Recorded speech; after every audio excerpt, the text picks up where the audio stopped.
ریاست کے drugs control administration نے محکمہ آبکاری و نشہ بندی کے عہدیداروں کے ساتھ تعاون کے ذریعے منشیات کی غیر قانونی تجارت کے خلاف ایک بڑا کریک ڈاؤن کیا۔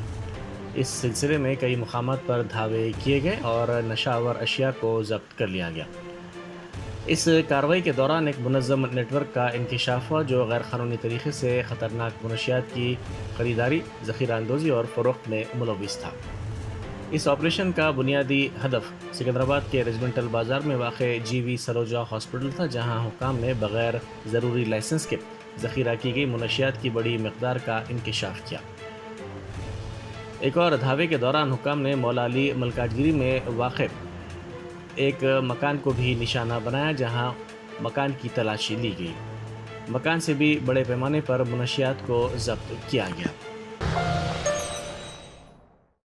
جرمنٹن super specialty hospital national award winner doctor Mir Jawad Zar Khan, German trained senior orthopaedic surgeon and director, ماہر ڈاکٹرز ڈاکٹر واصف اعظم اور doctor Bharavi Chanduri, senior cardiologist اور دیگر ڈاکٹرز نمایاں خدمات انجام دے رہے ہیں۔ Robotic surgery, advance cath lab, MRI، operation theatre, ICU، 2D ultrasound جیسی سہولیات سے آراستہ کارپوریٹ لیول ہاسپٹل، واجبی فیس میں ہر مرض سے شفا یابی کے لیے جرمنٹن سپر اسپیشلٹی ہاسپٹل عطا پور۔